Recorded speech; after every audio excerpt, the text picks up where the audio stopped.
get started, and first of all, I just want to say thank you to all of you for coming. This is just a kind of a huge, exciting thing that happened to us. And Terry Bristol over here, who I'm going to introduce, who's going to introduce the speaker, got in touch with me earlier, and he said, would you like to have a world-famous speaker come to the campus? I said, yes. And so we jumped at it. And Bob, welcome to Portland. This is just wonderful to have him here. Terry Bristol, who I'm going to introduce, has been CEO, organizer of the Institute for Science, Engineering, and Public Policy. They've been sponsoring lectures in the Portland area for over 20 years. And they're big time, big thinkers coming in. And then tonight is one of them. And Bob Hazen is the guy who is tonight. I got the calendar of the list of talks this year, and I said, this is going to be the one I wanted to do. And I'm excited, and then I ended up, I have to go down to Coos Bay to give a talk tonight, so I couldn't do it. But then when Terry said, Bob can come to campus, I said, this is great, and he's going to do that. The lecture series that we have here is the Linus Pauling Memorial Lectures, and they're wonderful in all areas of science. And so Terry has got Bob to come in and talk, and the title is kind of like, it's a little different than tonight's, right? Absolutely, very different. Okay, yeah, very different, yeah. All right, so, but it's tied in with it in some ways, and so it's great to have you here on campus. And so if you are interested in hearing the other talk that he's going to be giving tonight, then you can. That's at 7 o'clock at the First Congregational Church. So Terry, come on up to the front, and I'll let you introduce Bob. And he's going to be talking. Well, other things. So actually, we've been doing this for years, and one of the reasons we're doing it is because Portland State has been a co-sponsor, and going back to I don't know old provosts and so forth. Anyway, Portland State's a co-sponsor. So, and also, since you guys are going to be all excited about this, I've said this: if you haven't got tickets, Portland State has some tickets. But if you guys in particular want to go to this thing tonight, if you just go down there and there's a roll call table, and just ask for a PSU ticket. Set aside a bunch of tickets there so you guys can go to this tonight. So yeah, so we've been doing this, and what else? So anyway, I just want to say Portland State's been a co-sponsor of this forever. One of the reasons all this is happening is because Portland State has been behind it. In fact, we used to be an on-campus entity for quite a while. So introduce Robert Hazen. I've been excited about this guy for years. His original life work, and he's not one to shy away from controversy. And he explores where curiosity takes him. So in my mind, if you want to model yourself on a great scientist who does serious research and collaborations and asks tough questions and always insists on where the hell's the data, and when he makes a good hypothesis, we were talking about this earlier, he goes like, hey, I don't know this, but this is a really interesting model. But look, I want to say to you, there's a lot more experiments need to be done in order to back this up. And that's what science is all about. Put out your hypotheses and go for it and say, this is a hypothesis, and now we need to find it. So you'll learn. It's a great learning cycle. I think it's a great example of this in one. So with that, Robert Hazen, Carnegie, and George Mason, which is relevant.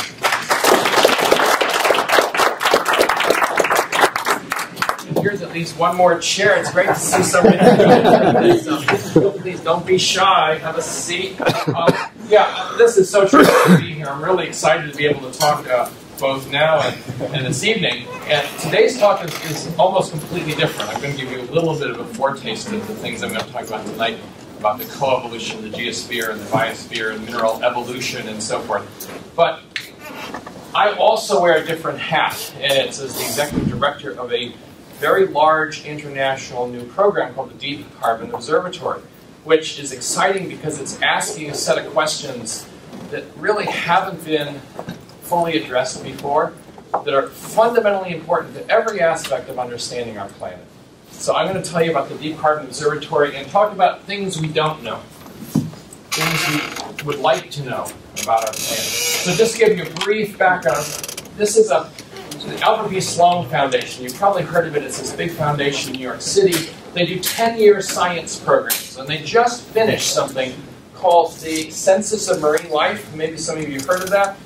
It was a big international program, 2,700 collaborators $650 million in funding, over 80 countries involved, really sort of a big thing. Well, they came to me in 2009 because they had heard about some of the origin of life work we were doing and said, well, is there something in there? Could we study origin of life for a 10-year project? And I said, you know, that's probably a little too narrow because there's so many fundamental things we don't know. And thinking about it, I suggested we look at the idea of carbon. So we're now in the 4th year, really ramping up fast now, 4th year of a 10-year program.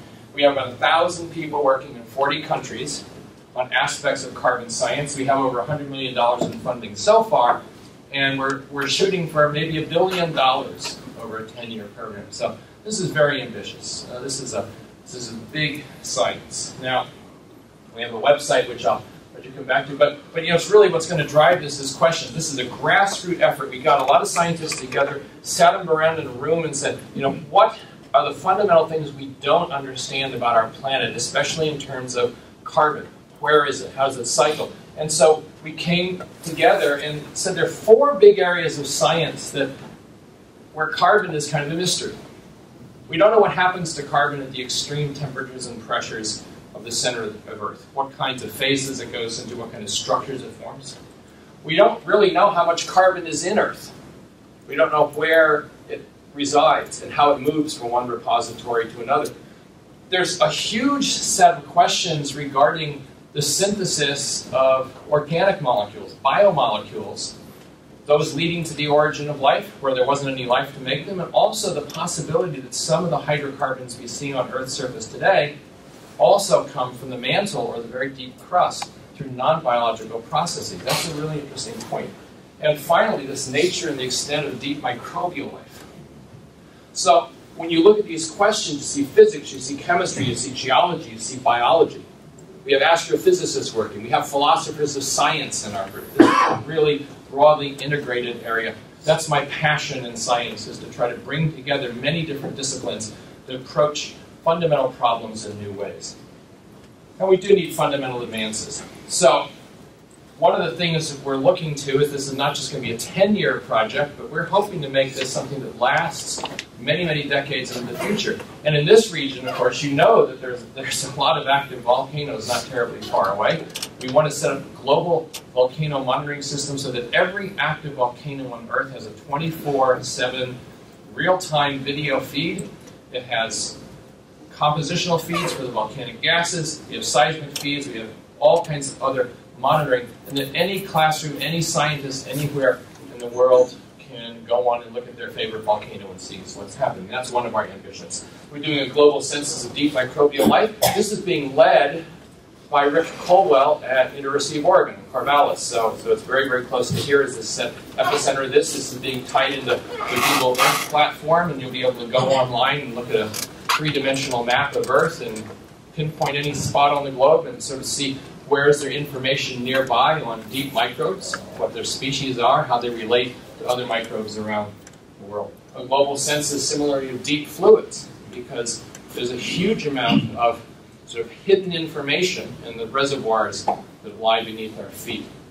We're making a collection for the first time of diamonds that have inclusions, and every major mining company of diamonds is involved in this effort. We're making all sorts of new instruments. I'll tell you about some of those, and we're also building a database, which is going to be fundamentally important for any kind of earth material, linking information on the solids, the liquids, the gases, through deep time, with geographical information, and lots of other resources that we can all use to sort of advance our science. So that's the Deep Carbon Observatory. If you want to ask me more questions later, I can certainly share with you some of that information. But what I really want to do is talk about the science now and what drives this effort.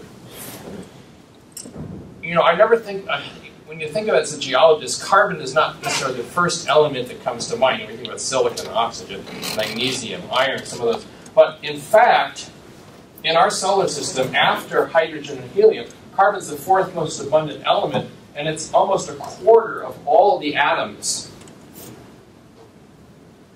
after hydrogen and helium. So it's a really abundant element. And there's a lot of things we don't know. When you think about the carbon cycle, you see pictures like this in the textbook.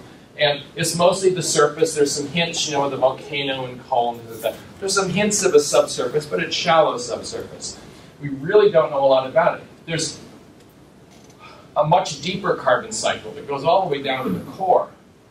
And while some of that carbon is sequestered, some of it's very, very active, and we're learning new things about that. So here sort of epitomizes one of the degrees of our ignorance about this very important element. The element, if you think about it, the element of life, of energy, climate, environment, resources, materials, organic chemistry. I mean, it's really an important element. The total known carbon from all the reservoirs right now, if you add them all up, is 0.078% of our planet. If you make the most optimistic estimates of what might be down there, saying there might be carbon in the core, there might be carbon in the mantle, we don't know, it's many times larger than that, 1.58%. But even that is only half of what we know originally made up our part of the solar system, because carbonaceous chondrites have more than 3% of carbon. So there's a real mystery. Where did the carbon go? How much is left? If it was lost, how was it lost? If it was incorporated, where was it incorporated? And one way you could think about this is in the traditional spheres of the Earth. The atmosphere, the hydrosphere, the crust, and the continental crust, of course, is quite different. The mantle, we don't know. The core, we don't know. That's one way of thinking about it. But we've sort of taken a different tack. And the tack is represented by this table. Please don't try to read it all. I'm not in the habit of putting up long and complicated tables for people to parse through. What I really want to do is go line by line through this, so you'll see this again a lot. But what I really want to point out is the depth, the abundance, unknown, variable, big blanks all the way through here.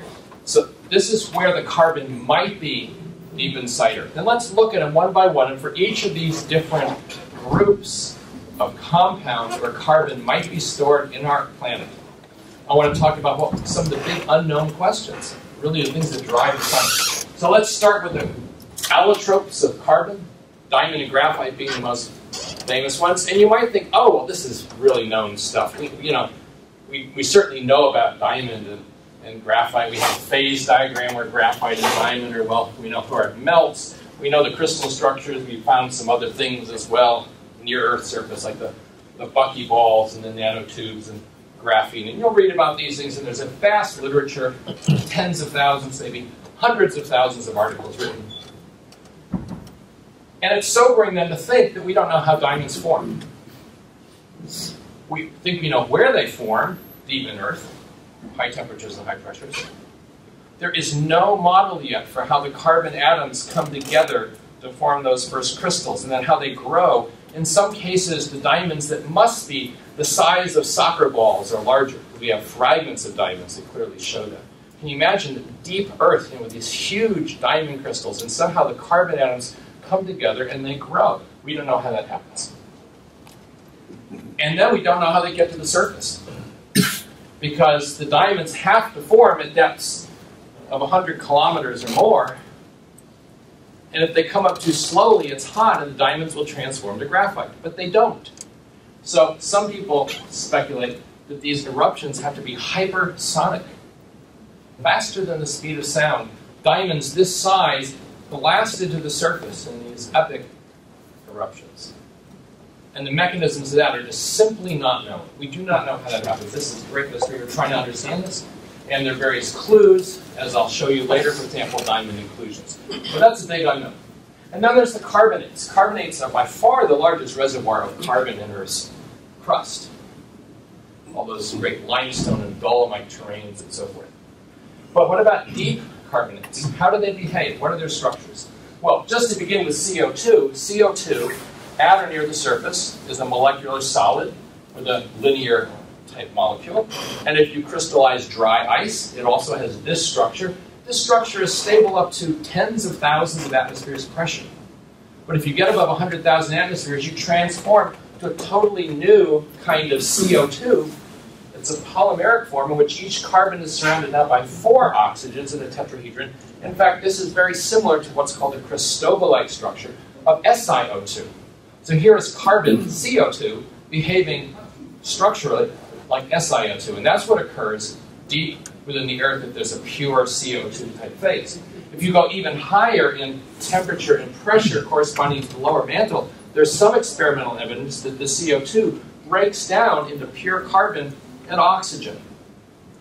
So that CO2 as a phase isn't even stable, but it's the elements that are stable relative to CO2. That's pretty fascinating. But then what about the carbonates? What happens to limestone or magnesium carbonate when they go deep down? And here we have a whole new series, again, at above 100,000 atmospheres pressure, a whole new series of compounds that are just now, in the last year in some cases, being discovered.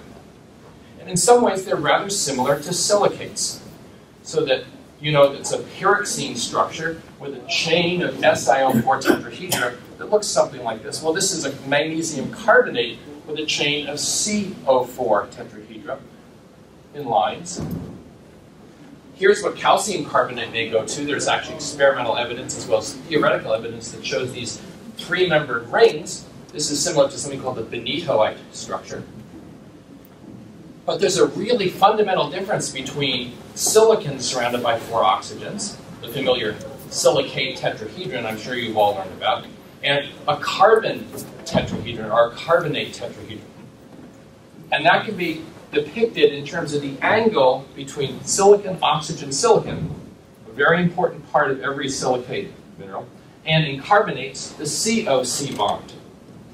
And here's the difference. If you plot the energy of that bond, for silicate, it's a very shallow energy well.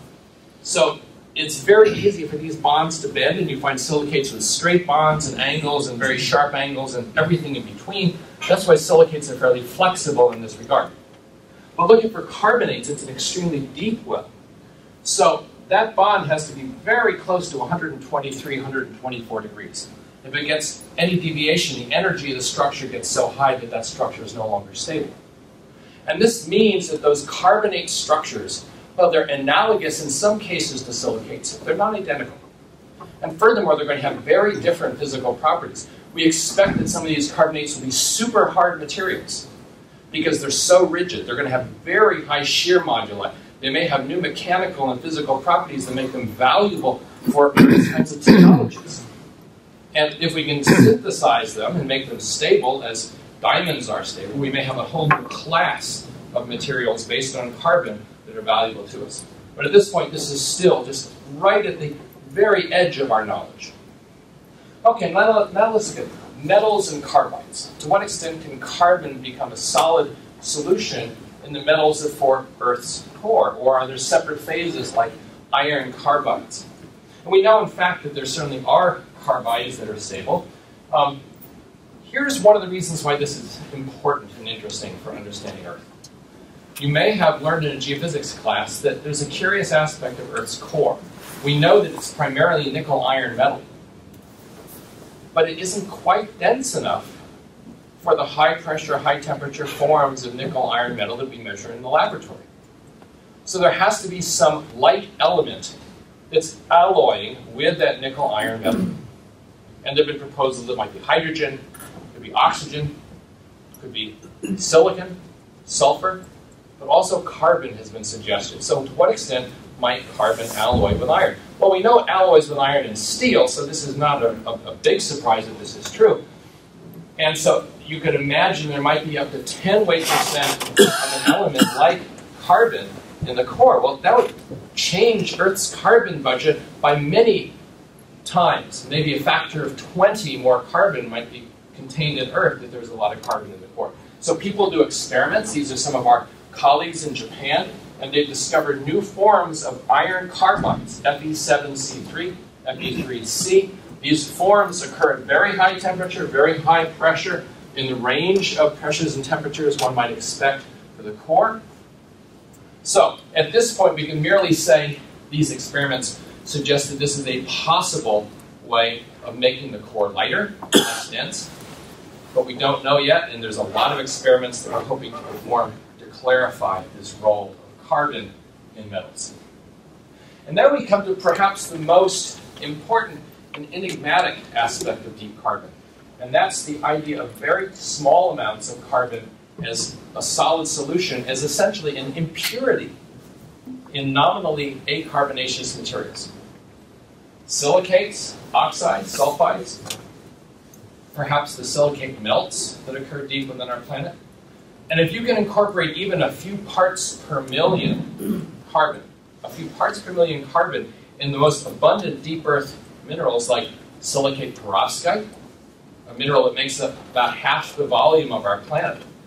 So you can incorporate a few parts per million carbon. Then again, it multiplies by many times the total amount of known carbon in our planet.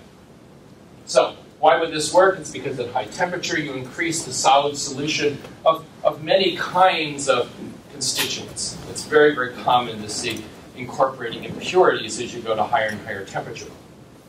We might be able to see these kinds of impurities, for example, in meteorites that combine metal and silicate, as in the palisade meteorites.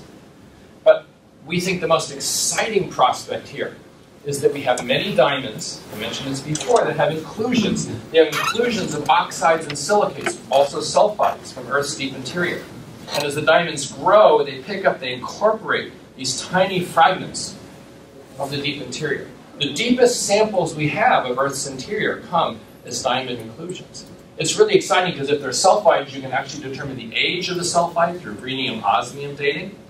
You can get all sorts of trace element information and other information, which I'll show you in a second. But to me, one of the most fundamental interests is that these inclusions grew in an environment where there was lots of carbon around. They grew at high temperature. They grew at high pressure. And so if we could analyze this inclusion for a few parts per million carbon, we would be able to answer ourselves, what is the solubility of carbon in those phases? Now this is a very, very difficult analytical challenge because you're surrounding that crystal, which may only be a micron or less across in some cases, with pure carbon. And the idea of analyzing for carbon, if any of you have tried to do an analysis, you know that carbon is a difficult element. It's a light element. It doesn't show up well, for example, in electron microprobes, various other techniques. It's hard to detect it at those very, very small levels. So we're thinking about ways to approach this. In any case, these inclusions are fascinating just to study them on their own right. First of all, you find suites of minerals, not just single minerals, but these are pictures of suites of minerals that you find in diamond inclusions. They point to all sorts of new aspects of Earth's deep interior. It's deep petrology, if you will, tiny fragments. So as you go deeper and deeper in Earth,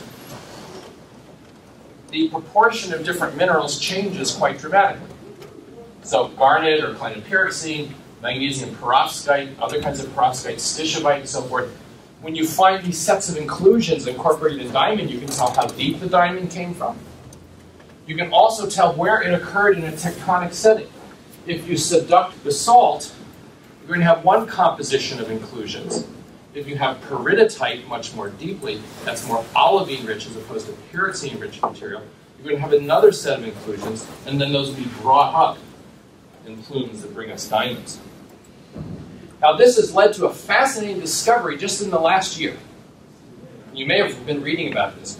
We all think about plate tectonics as a driving influence in how our Earth has been shaped over most of its history.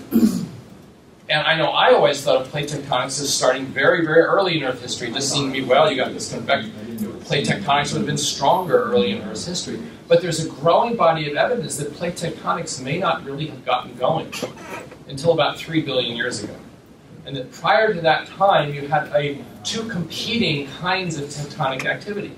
So Martin van Kranendonk, for example, has written this wonderful review paper in Science, which talks about before 3 billion years, most mountain building was the result of plumes rising from the core mantle boundary. This, of course, amplified by meteor impacts, asteroid impacts during the earliest period, the Great Bombardment and the Hadean eon of Earth. And it was only after 3 billion years that you had the kind of subduction that took basaltic crust and brought it down deep into Earth, and you had mountain building associated with collisions and with back arc volcanism and so forth. And the evidence for this now is that the only time in diamonds where you find suites of minerals consistent with basalt are diamonds younger than 3 billion years. And all the diamonds older than 3 billion years that have inclusions that suggest incorporating ackreditic material, not the epigenetic material. So this is a fascinating, just stay tuned. There's going to be a lot of debate, a lot of discussion about this. It's a fascinating aspect of it. And you see how deep carbon is helping to reveal our understanding of that. Fluids. Fundamentally important. The fluids are the primary means of migrating and transporting carbon deep within our planet. They're certainly how diamonds grow. There has to be some component of fluids that are rich in carbon that come along. And we see these fluids then coming out at the surface in the form of various kinds of volcanoes, including carbonate volcanoes, which are fascinating, carbonatites. Where's that? That's although somebody here knows the pronunciation better than I do. It's, I believe, in Tanganyika. It's the only active carbonate volcano right now. And excuse me? That's it. Aldonyo Lenga. Yeah. So it's amazing. You can actually go there and see these carbonate lava flows. And a lava flow from a carbonatite volcano is not only very cool, I believe it's something in the 400 to 500 Celsius range, but also it flows like water. It's a totally different kind of magma that comes out of this, and it forms these very large carbonate lava fields, which also decompose very rapidly because they're so there's sodium carbonates and other things that when they're rained on, they'll just disintegrate. Anyway, the thing that's so fascinating to us right now is that we know that there's a huge amount of carbon that's going down through subduction. So there's crust, there's carbonated basalt and so forth that's going down. Some of that's coming back up, but if you do the mass balances as we now know it, the estimates, the percentage of carbon that's going down that comes back up range from a mere 2% to some people estimate as high as 75%. No matter how you slice it, this means that a huge amount of carbon is lost from the crust, the outer layers of Earth, every year. And if you do the integration, it means that we're now in a period of very rapid carbon loss in the near-surface environment, and perhaps over 300 or 400 million years, the crust may be almost completely depleted in carbon at this rate. That's something we're trying to understand. And there are feedbacks that mean that life is what's causing this. The fact that there's more carbonates being deposited through foraminifera and other pelagic carbonating organisms that fall to the sea floor, become part of the marine sediments, and also the fact that the deep subduction zones are now cooler. 1 billion years ago, when limestone was subducted, it was hot enough that that limestone largely decarbonated and came back up as CO2 in volcanoes. Today, if you have a relatively cool slab that's descending and subducting, it's going to go, the limestone is just going to go right on down, it's going to keep going and go all the way down to the lower mantle. It will not be decarbonated, the CO2 will not come back up.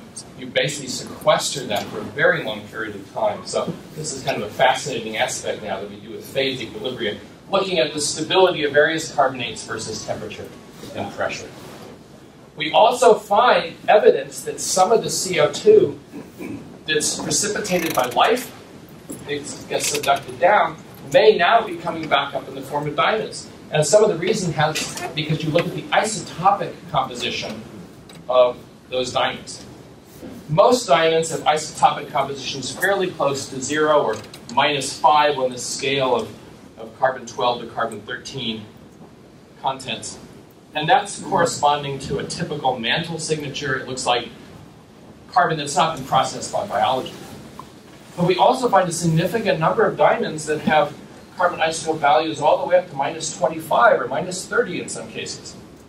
And it's very hard to explain those isotopic values by anything other than surface processed carbon, carbon processed by light, that's subducted down, turned into diamonds, and come back up. So we're seeing real evidence here for a deep carbon cycle that's influenced by biology, the isotopic fractionation caused by biology, and now preserved in some of those diamonds that are popping back up to the surface. So this is a pretty extraordinary piece of evidence about a deep carbon cycle and how it operates. Of course, we are aware of the importance of carbon sequestration. We're not doing carbon sequestration work per se, but our fundamental research is contributing to this. You know, this is a pretty scary number. 26 gigatons of CO2 per year. That's hundreds of times more. No, excuse me, it's 50 times more the estimate of all the volcanoes, all of the diffuse release of CO2, all the CO2 that's coming out of the ground in places like the Himalayas where you have decarbonation reactions during metamorphism. All of that vast process of CO2 production by Earth pales in comparison to what humans are doing right now. But Earth has a huge capacity. 10 to the 4th gigatons capacity right now in horizons where we could conceivably pump CO2 down. Huge questions remain about how to accelerate that, perhaps using microbes to accelerate the reaction of CO2 to carbonates and stabilize the material. Lots of research to be done, so it's an exciting frontier. And I'll just mention one more frontier in terms of the fluids. Most people think of CO2 coming primarily from volcanoes that are in above the subduction zone, back arc volcanoes where lots of CO2 comes out. But it turns out a lot of CO2 is also coming out of the ridge system. Tens of thousands of kilometers of mid-ocean ridges, and in there are places where there actually is explosive volcanism on the ocean floor at mid-ocean ridges, and the volatiles that come out of this are very CO2 rich. So we know that there's huge inventories of CO2 coming out of our deep Earth interior. We don't know where all those reservoirs are, and it's something we need to learn. Now, hydrocarbons. This is another whole field. We have an entire group of scientists dedicated just to understanding this. We know there are lots of methanes. There are clathrates that contain hydrocarbons. These are methane ices, which you've probably seen pictures of. We have higher hydrocarbons. We have also complex organic species that may have participated in the origin of life. And here we come to one of the big controversies right now in terms of the science we're trying to do. There's a conventional wisdom in North America that petroleum comes from biology. Indeed, all deep hydrocarbons come from biological sources, the reprocessing of dead animals, plants, microbes, and so forth. But there has long been suspicion that there's also deep non-biological sources, for example, of methane, but also perhaps higher hydrocarbons and maybe some very interesting organic molecules. And so we want to ask this question: is there deep organic synthesis? Did that play a role in the origin of life? And how can we think about it? Here's the controversy in a nutshell. U.S. petroleum geologists absolutely are convinced and will not discuss, will not go to a conference where it's discussed, will not even think about anything other than this model where dead organic material gets buried, it gets processed by temperature and pressure, produces hydrocarbons, and that's where petroleum and other fossil fuels come from. There are people in Russia and Ukraine, where the Russian-Ukrainian school is prominent, who equally will not go to a conference that discusses the biological form. They believe that virtually all petroleum comes from the mantle.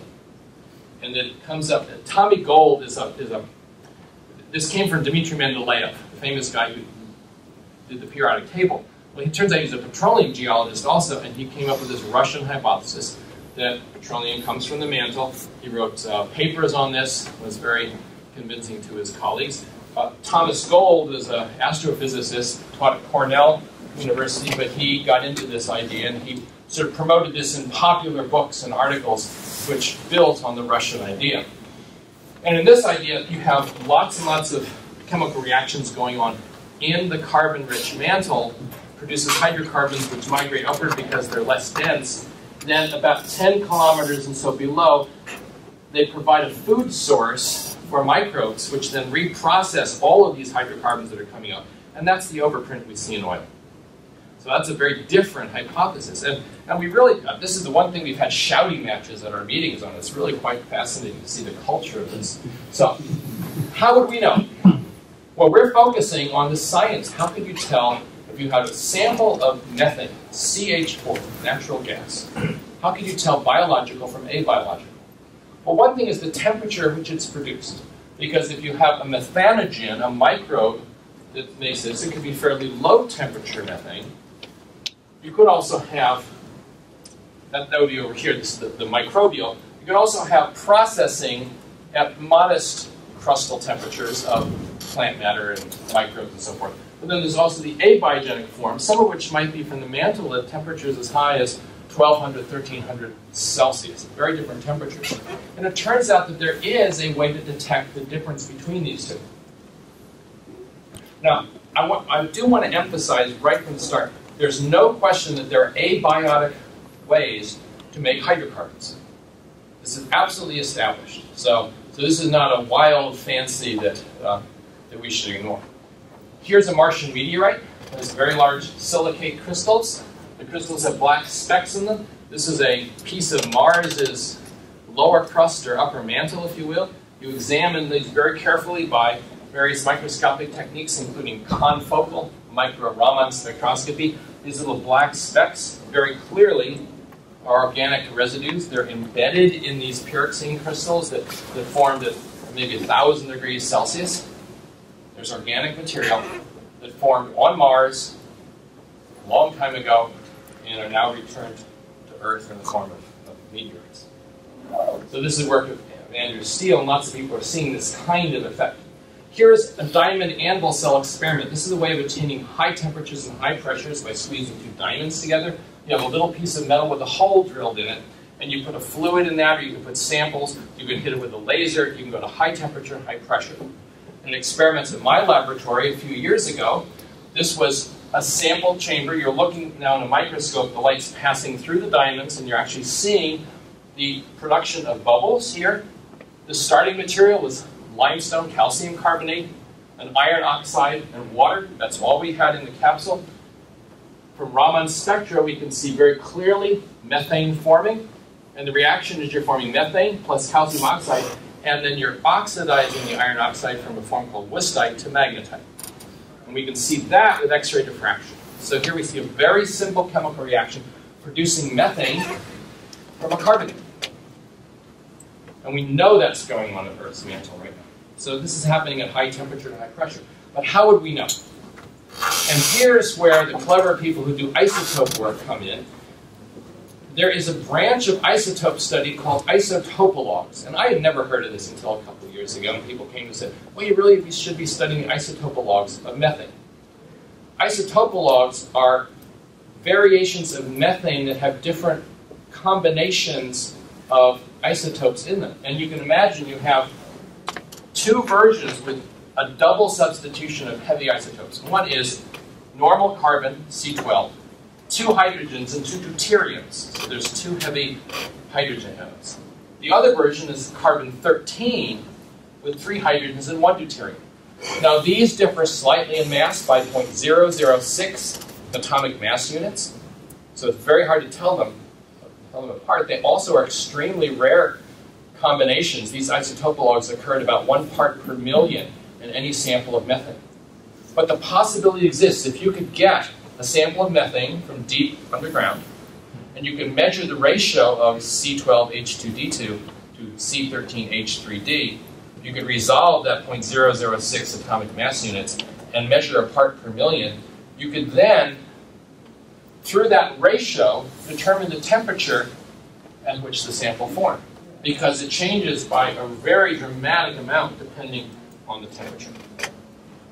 So we're designing and building the Deep Carbon Observatory, a new kind of mass spectrometer, something called a tandem mass spectrometer. This is going to be about 15 feet across from here to here. It's actually a mass spectrometer with one set of magnets that feeds into a second mass spectrometer. This, if it works the way we hope it does, it's being designed by New Instruments in England. It will have the very high mass resolution and also the incredibly high sensitivity required to detect the ratio of these two isotopes. This instrument we hope will be functional in about 2.5 years. It'll be located on the UCLA campus, and that's one of our sort of big ambitions. But while this was being designed and proposed and funded, a new idea came along. So that's what it looks like in a sort of a mock-up. There's a whole new technology of laser spectroscopy to do isotope work. This is called a quantum cascade infrared spectroscopy. And what this involves is a very high resolution infrared laser that can look at the absorption spectrum of a gas. And look at this. Here is the spectrum for normal methane, for C13 methane, for deuterated methane, and then there's two different kinds of isotopologs. And here we see, this is just a theoretical prediction of what we should see now, because you can do these quantum calculations. Here's one isotopolog, here's the second isotopolog, here's normal methane, which would be a much larger signal. With a high resolution, we perhaps can do this. And instead of spending $2 or $3 million for a big mass spectrometer that fits in a room this size. This may be a tabletop machine. In fact, a machine that can be translated into a portable apparatus you can carry into the field, which is just an amazing advance. So we're very excited about this. This is going on at MIT. Shohei Ono is one of the scientists involved in this. And so these are things that Deep Carbon Observatory is trying to promote, building new instruments. And now we're down to the last line, deep life. Deep life is an amazing aspect of the deep carbon cycle. We know that there are vast amounts of microbes beneath our feet. Anywhere you go, drill a hole a mile, 2 miles, 3 miles down, bring up the core, you're going to find microbes living there, as long as the temperature isn't too high. Now, what are the limits? Most estimates suggest it has to be less than about 130 Celsius. But we now have a couple of drill holes out there that suggest there's something really interesting happening even up to above 200 Celsius. We don't really know what that is. If you want to ask me questions about it later, I can make some speculations, but it's pretty wild right now. In any case, if you integrate all the life that's known, some people estimate it's more than 30% of Earth's biomass, and more conservative estimates say it's at least 10 to 20% of all the biomass on Earth are microbes living beneath our feet. That's just an astonishing hidden biosphere that we don't know much about. So we wonder about where that life could exist. It's certainly true when we're 130 Celsius. If you have a cold, rapidly seducting slab, you could easily have life living 20 kilometers down. And these could be very robust ecosystems with a lot of chemical energy to keep them going. We don't know how they survive, though, and so there's lots of efforts for doing drilling. Here's the kind of graph you'll see published. This one came from a few years ago by members that are now working with us. And what we see here is a drill hole drilled in the ocean floor that goes 1,600 meters down. And the life sort of is very sparse. But as soon as you get below this level of 1,600, suddenly there's a big spike and there's abundant microbes living there. And about 1 in 8 microbes is observed to be reproducing. So it's very dynamic. What's happening here, there's a basaltic sill here and a layer of ocean sediments. And methane has been building up underneath that. And the microbes use that methane as their energy source. So here we have an example of a deep microbial system. It's also intriguing because it's a very low diversity of microbes. Just a 1 or 2 genera of microbes that form this particular ecosystem, very much dependent on that methane source that's being trapped by the basalt. So lots of things to learn. We're trying to design new instruments again. So Katrina Edwards at USC has been designing a laser fluorescence system that will target the walls of drill holes. So this is a device that we can actually take down in a drill hole, look at the walls of the drill hole, and see individual cells, single cells, living on the side of the drill hole wall. This is a way of detecting life in situ, and these have already been deployed on ships now in the early stages, and we can see this is just the tip of the iceberg for new kinds of technologies that involve detecting microbes, single microbes. We're also doing laboratory experiments where we take different cultures of various kinds of microbes. We subject them to increasingly high pressure, up in this case to 4,000, 4,500 atmospheres pressure. You notice that most microbes, when you get above 1,000 atmospheres or so, they start dying off, because this is the percent of microbes, or on a logarithmic scale, that survive. But look at that orange line at the top. This is a halobacter. This is something that lives in salt-rich environments. And even up to over 4,000 atmospheres pressure, we see virtually no decline in the population of these microbes. How do they survive 4,000 atmospheres? That's amazing. And that's nothing compared to the stuff we did a few years ago, about 10 years ago now, where we included in another one of these diamond anvil cells a culture of 2 of the commonest microbes. In some experiments we use Shmonella and others E. coli, thinking that we'd look at these microbes in the diamond anvil cell at about 1,000 atmospheres. Well, the fellow who was doing the experiments wasn't very experienced, and he turned the screws in the diamond anvil cell, and he shot up to 14,000 atmospheres. 14,000 atmospheres. Well, what happens at 14,000 atmospheres is you form ice-10. So all the ice just crystallized, you just form this nice triple junctions, you're just forming ice crystals. We figured that the microbes were gone, they were dead, there was nothing. But you wait about an hour, and the whole geometry of that ice has changed. And now there are these little round, these little round bubbles, and the microbes are sculpting little round pockets. If there are no microbes, this doesn't happen, but there's these little pockets. The microbes are still there. Now, they're not doing much. They're really hunkered down. But if you lower the pressure back to room conditions, a significant fraction of those microbes actually go back to being normal E. coli, for example.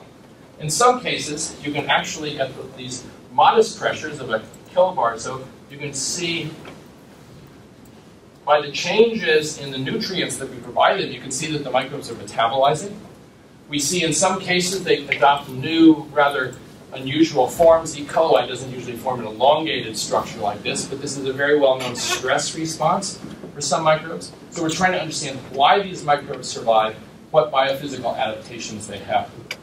And again, when you think about how deep life could occur, we now think, well, if we're talking about 14,000 atmospheres, or maybe higher, then you could get down to many kilometers, and perhaps much deeper if there's this deep domain of life that doesn't require DNA and proteins, perhaps some alternative or primitive self-organizing system that was a precursor to life as we know it on Earth today. And of course, we're still very interested in the origin of life. This is some of the work of George Cody that's done at high temperature, high pressure, trying to mimic the geochemical conditions that occur at ocean's floor, even beneath in the volcanic vents down there. What I want to do is just end with a very brief hint of what I'm going to talk about tonight, which on the surface sounds very different. Mineral evolution, coevolution, the geosphere and the biosphere. What's that about? What I want to do is just show you how everything is tied together and how the carbon cycle is an intimate part of understanding every aspect of Earth's early history. So we're interested in looking through Earth's history at the change in near-surface mineralogy. And there's some real surprises. People who have studied zircon crystals are particularly aware of this because it's easy to date zircon grains. You can extract them. They're very resistant. Each has a little bit of uranium in them, so you can determine ages. And thousands of zircon grains have been dated. And when you look back through Earth history, back to 3.5 billion years to modern times, you don't see a smooth curve. You see pulses of mineralization. And those pulses correspond to times when supercontinents were forming, when continents were colliding, when new rocks, igneous rocks, were being formed in those collisional events. That's where the zircons occur. We find the same thing is true with the minerals of the element mercury. When you look at where new mercury minerals occur, and admittedly there are far fewer mercury minerals to date, but here we have a whole bunch of mercury localities, about 130 in all, and this is the first appearance of the 90 or so mercury minerals. What you see again is very clear spikes. The assembly of Kennerland, the assembly of Columbia, certainly the assembly of Pangea, you see spikes. But nothing. For a billion years of Earth history, there is no record anywhere of mercury mineralization. And that is really strange. So what could possibly cause that? Now, this is clearly a sign. Look at beryllium compared to mercury. Mercury, nothing for a billion years. Beryllium, huge spikes in beryllium mineralization at the same times during the assembly of Columbia, Rodinia. If you look at beryllium and boron minerals, same spikes you see on the same kind of scale. Big pulses of mineralization associated particularly with Rodinia right here, but nothing in the mercury record. Here's the distribution of molybdenites, the commonest ore of molybdenum. And again, pulses. Certainly very sparse data here, but there's long breaks where there's nothing. And this can be analyzed statistically with various means, and there's a significance here. Again, big pulse at 1,000 million years with Rodinia. And so what's going on? Well, here's our hypothesis that has to do with carbon. There's two ways to concentrate mercury. The first is on organic carbon. Mercury very easily bonds to the sulfur groups of organic molecules. The other way is forming mercury sulfide, or cinnabar, which is the least soluble of all the sulfides.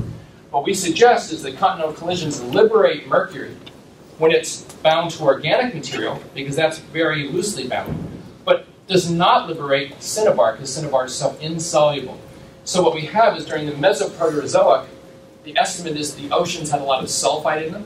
Any mercury that entered the oceans would have been trapped in cinnabar, nanocinnabar. It would have settled to the bottom, it would be finely disseminated. You wouldn't be able to form ore deposits. And so the deep biosphere, which caused this sulfidic ocean, because it was the sulfate reducers, use sunlight, reduce the sulfide in the ocean to sulfate. This caused this precipitation. Now, contrast that with the last 600 million years. Here's the period from modern times back to 600 million years. Here is the mercury mineralization. And look at this huge jump, a tripling of the amount of mercury mineralization in a very short interval of time. Exactly the same interval of time where you have the coal measures deposited. This is the Carboniferous period. And so you see this correlation between the burial of organic carbon and the concentration of mercury, which was then easily liberated during the assembly of Pangea. So here again, deep carbon influences the mercury cycle in a fundamental way. And I'll tell you about more things that went on tonight if you want to come to that lecture. There's a lot of really fascinating events about the coevolution of the geosphere biosphere. So the conclusions here is that the studies of all these different kinds of mineral evolution show a lot about deep carbon. Everything is connected, and we're only just beginning to recognize the correlations. Well, there's lots of things we don't know. I'm not going to read these all to you. You've seen that this is a tremendous, exciting opportunity for research. What I'd like to do is encourage you to visit our website and learn more, maybe get involved if you've got some research that relates to some of these ideas, and I welcome questions from you at this point. Thanks very much. We have time for a few questions. Bob, if you have. Sure. Let me go to student ask first. I would like to. I see so many of you. It's great to see so many students here, and then we'll. Student. Yeah. Are there any speculation of these deep microbes are eating, or what applications or anything like that? Deep microbial life is just now beginning to be understood, but it needs an energy source. These are all what are called chemolitho-autotrophs. That is, they're microbes that take the chemical energy from rocks, chemolitho, and they use that energy, always a redox gradient. You have to have a redox couple, so an oxidant and a reductant. And the electrons pass through the microbes. And the microbes are acting just like part of that little electric circuit, and the electrons passing through the microbes. Essentially, that's what gives you the energy. So, any redox couple can do. So if you have slightly oxidized water and a very reduced rock, like a peridotite or basalt, right now on Earth's surface, one of the most dynamic areas are called serpentinization zone. That's where basalt is reacting with water, where you have ferrous iron going to ferric iron. That's the reductant. And then you take water and you make hydrocarbons. And you can also have tremendous reactions. You can carbonatize peridotites and basalts. You can release energy. The energy that's released is such a significant exothermic reaction, actually heats up the rock and accelerates the reactions even more, and microbes just thrive in these environments. There's huge volume of rocks on the ocean floor. So that's one we think went way back early into Earth's history. But any redox couple you can imagine, it could be part of the carbon cycle itself, it could be part of the sulfur cycle, it could be part of the nitrogen cycle. Iron could do this. Any other redox-sensitive element like molybdenum or cobalt or arsenic could do it if there's a local concentration. And right now, microbes today in the deep subsurface, there are literally more than 100 different redox couples that have been identified as sustaining deep microbial life. Many organisms use only one of them, but many can adapt to dozens of them. So it's really a fascinating and wide open field. Yes? Any of the study lend credence to the possibility of non-carbon-based life forms? Right, yeah, no, there's no serious scientific study of any non-carbon-based life forms. Carbon is so ubiquitous, it's so much more abundant, it also is chemically so flexible. You know, silicates tend to form very rigid, fixed structures. You know, you form quartz. If you have SiO2, you form quartz, you form feldspar or pyroxene. And yet, with carbon, with these organic molecules, you can have thousands and thousands, tens of thousands, millions of variants. Beilstein, which lists all the small organic molecules, is over 6 million now. And they're actually different in energy by very, very little. So you have kinetic effects that lead to metastable situations where you have lots of different molecules as opposed to silicates where the thermodynamics drive you because of the higher temperatures, to a few very stable states. So there certainly are questions about, well, could sulfur in some cases substitute for oxygen? You've probably heard some things about could arsenic substitute for phosphorus, which doesn't seem to be working out very well. But some people are certainly questioning these things, but it looks like carbon is absolutely at the center of any plausible life form, even cryogenic life on something like Titan. People are still thinking in terms of carbon as being the center.